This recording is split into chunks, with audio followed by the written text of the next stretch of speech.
I've got a secret. I would like to go over and personally escort our next guest on the show tonight.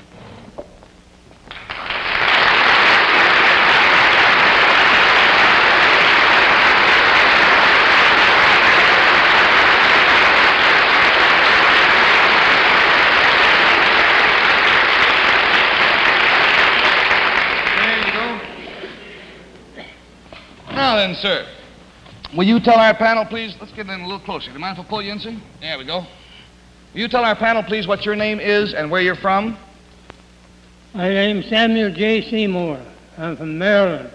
This is Mr. Seymour from Maryland. And we brought Mr. Seymour all the way up from Maryland, and by golly, he got in a hotel and fell down the steps and gave himself a shiner.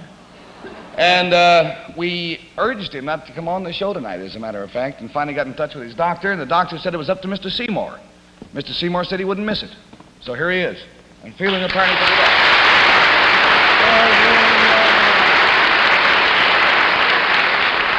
Now then, Mr. Seymour, how old are you, by the way, sir? 96. 96 years old. Now, sir, if you'll whisper your secret to me, I'm sure the folks at home would like to know what it is.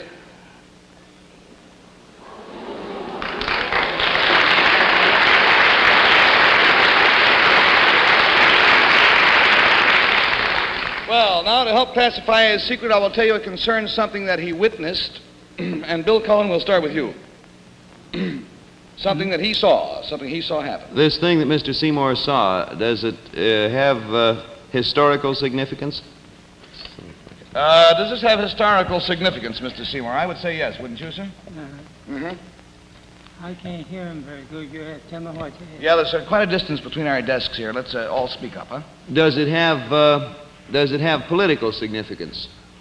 It had political significance at the time. Yeah. Yes. Well, if you're 96, that would make Mr. Seymour born in 1860. Henry is such a mathematician. Yeah. He's been writing over there all the time. This thing, did it have anything to do with the Civil War, Mr. Seymour? No, it had not to do with the Civil... Well, let's say indirectly it was concerned with the Civil War. Did it all right, an answer? Mm-hmm. Did it concern a famous person in American history? Very well-known person. Did it concern a famous person, Mr. Seymour? Yeah. Yep. Would it help me to know who this person was? What did you say? He wants to know if it would help him to know who this person was, and he has to know who that is, yes. Did this man hold political office? Did this man hold political office, sir? Yeah. Yes. $20 down and $60 to go, and we go to Jane Meadows. McKinley. Mr. Seymour. Henry is being his usual helpful self by whispering to Jane, McKinley. And I'm not listening. Mr. Seymour, would this person have ever been president of the United States? Was he ever president, this man?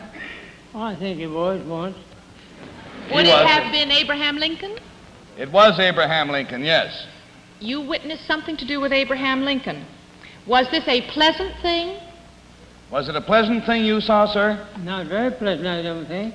I No. was scared to death over it. He said, no, he was scared to death. Would it have had anything to do with the President Lincoln's death, by any chance?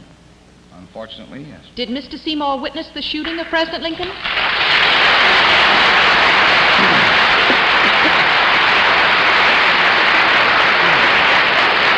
We found out about Mr. Seymour through a recent article in the American Weekly, and it said, I saw Lincoln shot. And this article is by Samuel J. Seymour, and it goes on to say that Mr. Seymour was 5 years old at the time. He had been taken to Ford's Theater by some good friends, and the curious thing was that when he was this youth, 5 years of age, when he saw Booth jump from the box to the stage, at which time he broke his leg, his only concern was not for the president, because he didn't realize that the president had been shot, but the poor man who fell out of the balcony.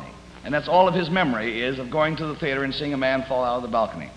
Sir, it's been a great joy and you might say an honor to have you are, by the way, the only living witness of that tragic event. And we are certainly going to forfeit the complete $80 to you just for your courage in coming here to see us tonight.